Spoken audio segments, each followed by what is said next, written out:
гарнууд янз бүрийн гарнуудын хэлбэр байна. That we are holding the CECAR Civil Engineering Conference in the Asian region in India, and I'm very proud that it's being done here. This is the country of my birth, and I studied here, did my undergraduate at IIT Kanpur, went to the US, and I've been in the US ever since. But India is close to my heart, and I'm very much in touch with all the people from India. So it gives me great pride to be here again. Now I would like to present to you the background and a little bit about the Asian Civil Engineering Coordinating Council, because most of you may not know about it. The ones I work with certainly do. So we all realize that Asia is the largest growing economy in the world, largest. So with that in mind, in 1998, American Society of Civil Engineers, Philippine Institute of Civil Engineers, and Japan Society of Civil Engineers got together and hosted the first International Civil Engineering Conference in the Asian region in Manila. They realized that it is necessary for mutual collaboration to foster sustainable development in the Asian region. And for that, the Asian Civil Engineering was formed when the Korean Society of Civil Engineers and the Chinese Institute of Civil and Hydraulic Engineering joined the above, these three societies. And this was in September 27th, 1999 in Tokyo, that ASEC was formed. And ever since then, we have grown now to 16 countries. The membership is actually open to worldwide professional organizations. As you can see, there are some members from outside Asia, but the focus is on sustainable development in Asia. Wherever the members are from, the focus is always for sustainable development in Asia. And now, as Professor Watson just mentioned, we have 16 countries, societies from USA, Taiwan, New Zealand, Australia, Myanmar, Indonesia, India, Bangladesh, Pakistan, Japan, Korea, Mongolia, Russia, Nepal, Philippines, and Vietnam. And there are some more yet to come in the near future. So what are our objectives? We, ASEC, promotes and advances the science and practice of civil engineering and related professions for sustainable development in Asia. To encourage, we are encouraging communication between people who are in charge of making decisions, scientific and technical, in the field of civil engineering.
Please take your seats.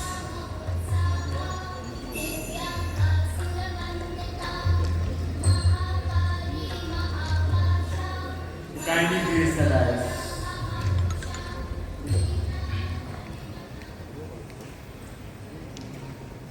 Now we begin formally. I request Dr. R.N. Watson, the chair, for his welcome address.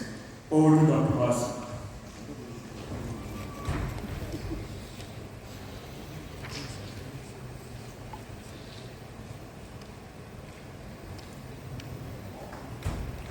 Thank you, Dr. Putlani.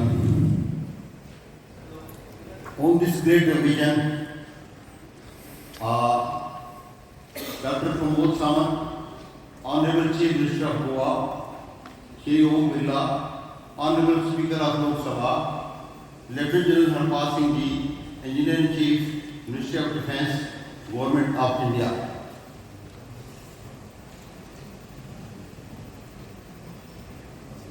And then on the dais, Dr. U.P. Singh, Secretary General, Engineer Sagar Thakur, Secretary General, and Ms. Maya Thakur, Director General, and Professor T.R. Biplani, Local Organizing Committee Chairman. It is my privilege and honor to extend greetings and warm welcome to Honorable Dr. That we are holding the CECAR Civil Engineering Conference in the Asian region in India. And I'm very proud that it's being done here. This is the country of my birth, and I studied here, did my undergraduate at IIT Kanpur, went to the US, and I've been in the US ever since. But India is close to my heart, and I'm very much in touch with all the people from India. So it gives me great pride to be here again. Now, I would like to present to you the background and a little bit about the Asian Civil Engineering Coordinating Council, because most of you may not know about it. The ones I work with certainly do. So, we all realize that Asia is the largest growing economy in the world, largest.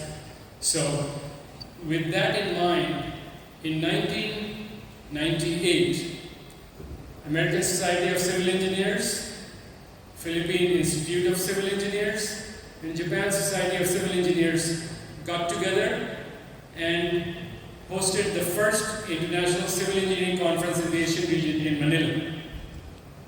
They realized that it is necessary for mutual collaboration to foster sustainable development in the Asian region.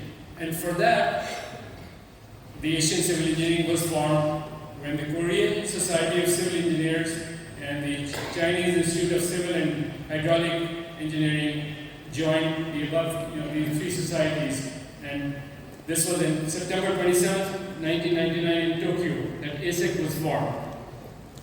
And ever since then, we have grown now to 16 countries. The membership is actually open to worldwide professional organizations. As you can see, there are some members from outside Asia, but the focus is on sustainable development in Asia. Wherever the members are from, the focus is always for sustainable development in Asia. And now, as Professor Watson just mentioned, we have 16 countries, societies from USA, Taiwan, New Zealand, Australia, Myanmar, Indonesia, India, Bangladesh, Pakistan, Japan, Korea, Mongolia, Russia, Nepal, Philippines, and Vietnam. And there are some more yet to come in the near future. So what are our objectives? We, ASEC, promotes and advances the science and practice of civil engineering and related professions for sustainable development in Asia. To encourage, we are encouraging communication between people who are in charge of making decisions, scientific and technical, in the field of civil engineering. To lead to developing a set of futuristic eco-green technologies and models that may provide solutions to global problems, with active participation of different countries, departments. Irrespective of the problems, models, eco-green technology identified, the technology development effort may aim to contribute to the nation building through work together towards a shared future. I am sure that CECAR9 will play the role of an enabler in transforming the infra landscapes and will be pivotal in leveraging the intent and energy of talented minds to devise solutions to accelerate sustainable and holistic growth of infrastructure. Thank you. Thank you.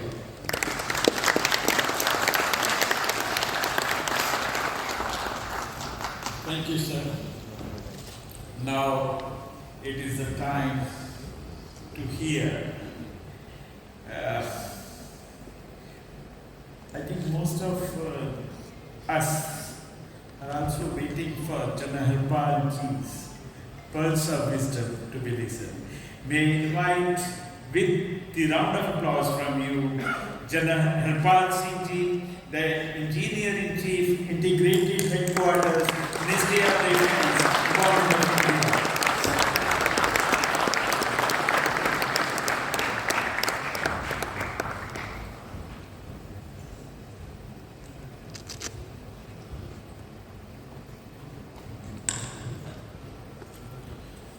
Good morning, ladies and gentlemen.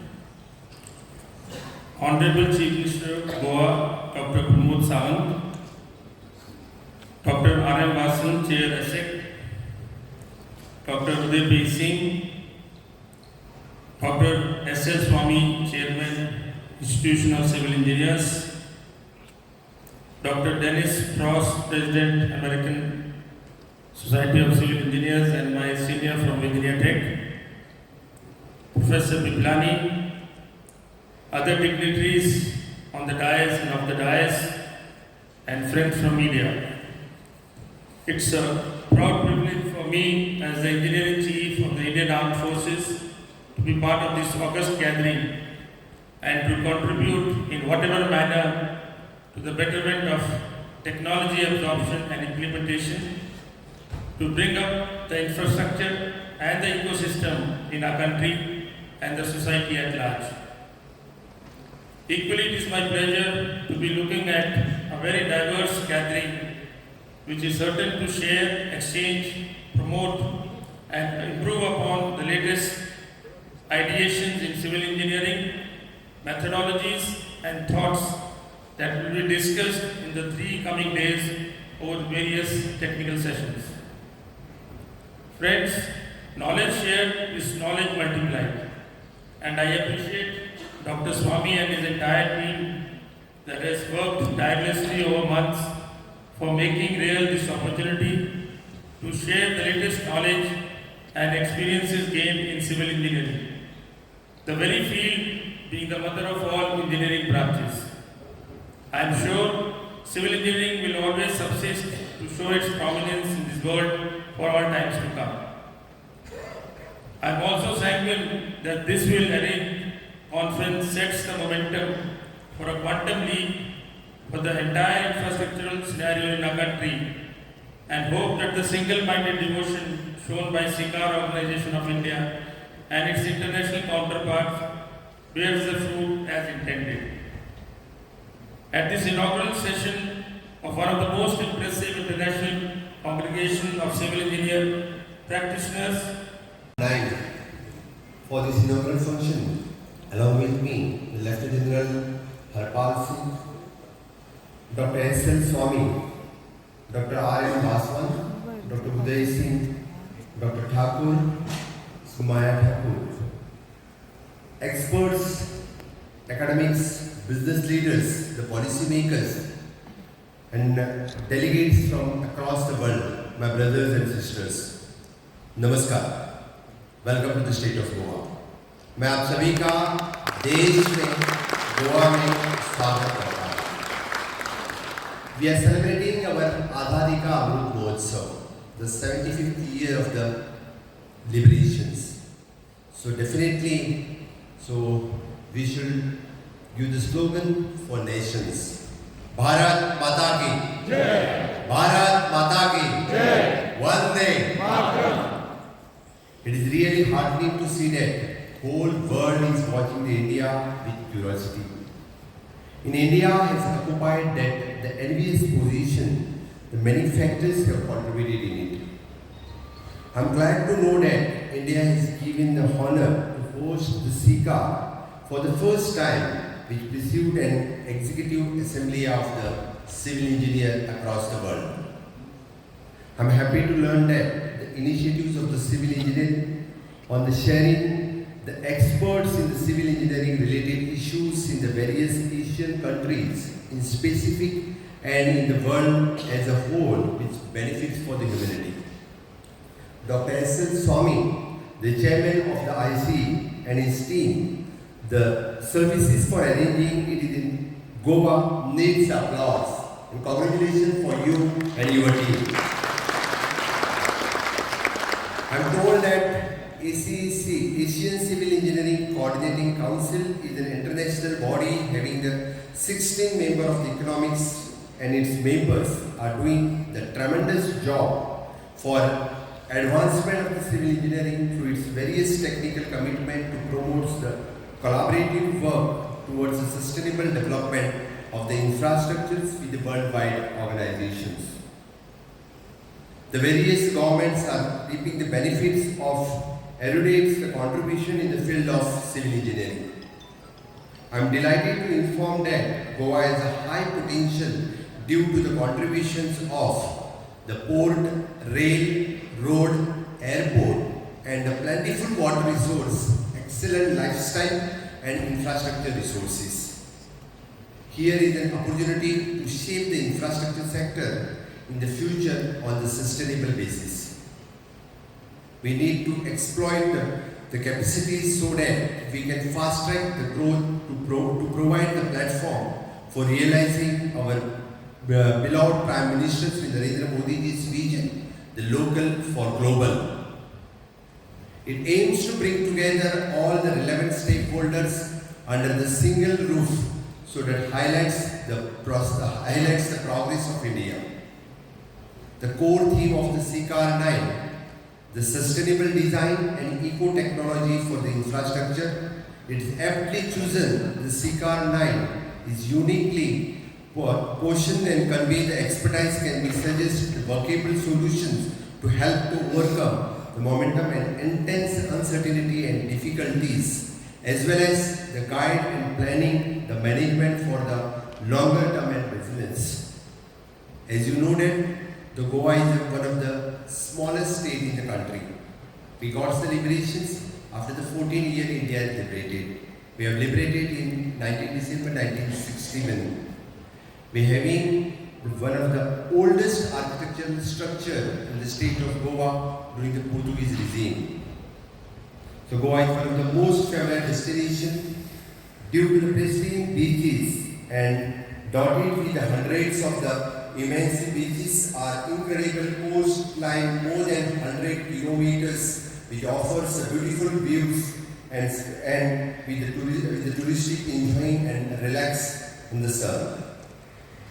The Dudhsagar waterfall can be found in the far east of the state and is registered as the second highest waterfall in the whole of the India, which is measuring an impressive 603 meters tall.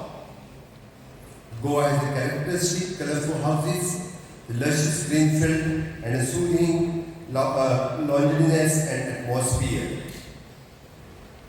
The temple, churches, and the convents of the Goa have been included in the list of World Heritage Sites. And after meeting you all, I am taking this liberty to touch upon the various pain points which I am sure this August House will address and recommends its erudite solutions for some of these. Being a coastal state, we are facing so many problems. First of all, the coastal region's sea level rises because of the climate change. The solution for tsunami, the environmental impact assessment, the beach ecosystem and coastal ecosystems. Being a coastal states, we are dependent upon the coastal economy. The tidal energy, offshore engineering and offshore constructions. We all are going through the CECAR9 Coastal Regulation Zone Management Plans. And for that, we want to come up with if we want to come with some offshore constructions, we want the advanced solution for that purpose. Marine pollutions and CS CO2 sink. As all of you know, we are dependent upon the blue economy, and if we can control the marine pollution, then only our tourism and everything will sustain. So we want solution for this. These are some of the issues which comes to my mind in seeking your valuable inputs. We want to save the environment and aspiring our resilient and sustainable infrastructure for the future generations. Ministry of Shipping and Ports, Government of India, Mr. Dudu Chuma from South Africa, Dr. Adesh Jain, Chairman I2P2.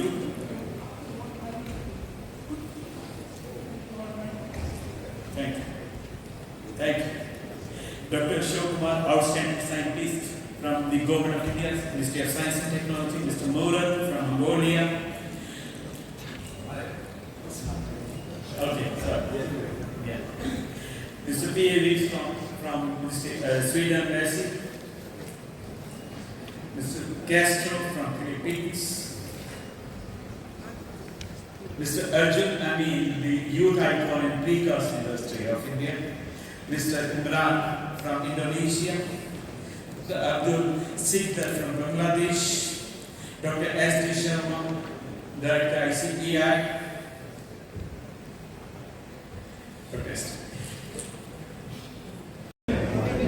За CECAR9 хурлын үзэсгэлэнгийн танхимд орж ирлээ. Urbanak Precast Technology. За Усармал төмөрөйтөний технологийн танилцуулга явагдаж байна.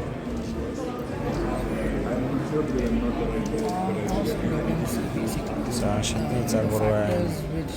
Багны загвар байна. Бүхтэй автомобилийн загвар байна. За энд formwork. За энэ болохоор барилгын үзэсгэлэн байна. За энд болохоор нормит. За газар доорх бүтээн байгуулалтын ийм компани үзэсгэлэнгээ танилцуулж байна. Тэдэ танилцуулж байна. За энд болохоор Hitachi барилга замын машин таныг төхөөрөмжийн танилцуулга хийгдэж байна. За энд болохоор enhanced biofuel technologies био түлшний талаарх танилцуулга энд бол хийгдэж байна.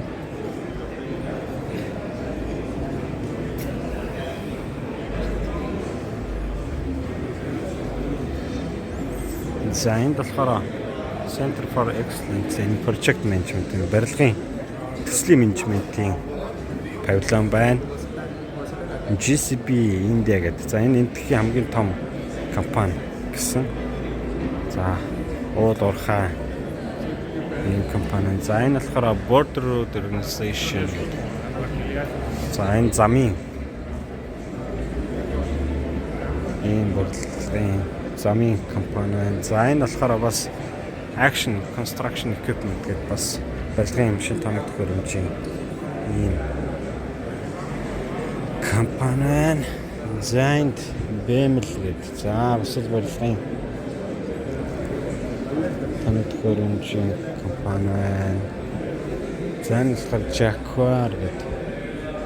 Сантехникийн таныг төхөөрөмжийн ийм үзэсгэлэн болж байна. За иймэрхүү үзэсгэлэн болж байна. Around the planet to come together and talk about what can be, what we need to be as engineers.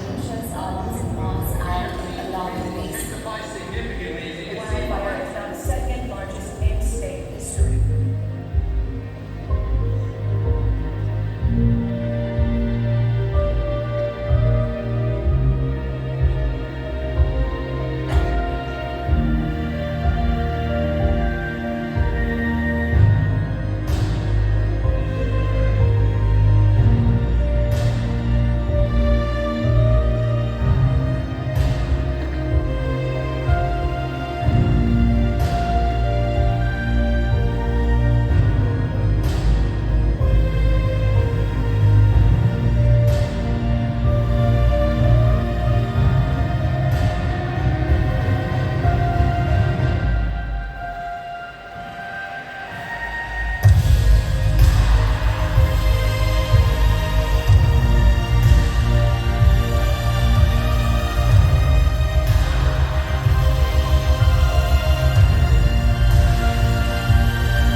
within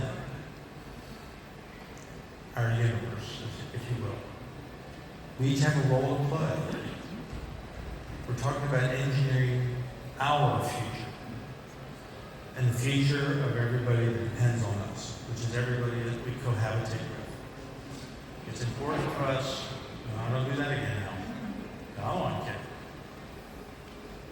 So, audio went away. That's a good thing, I guess. Come on. I'm 4 slides away.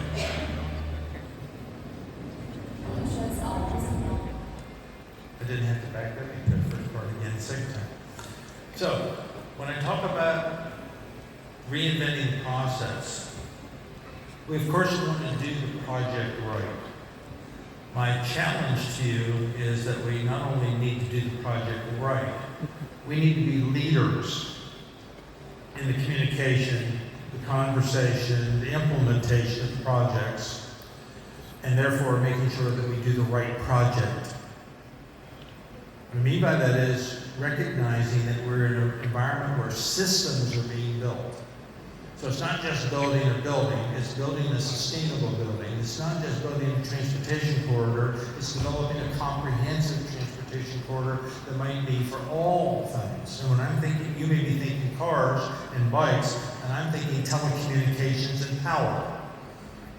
In the same corridor with roads that have bikes and sidewalks that have cars, see if you're paying attention, and the water and wastewater and anything else that needs to be conveyed. A corridor, not just a system, as it were. So we need to change that paradigm of conversation. And if so, we'll find ourselves engaged in new ways, having an advancing society. I generally close these conversations, and this one as well, with the idea that Darwin never talked about it being the smartest or the strongest who survives changing environments, but rather it's the species that's most adaptable, that's capable of surviving long term. Are we, as a society, capable of change?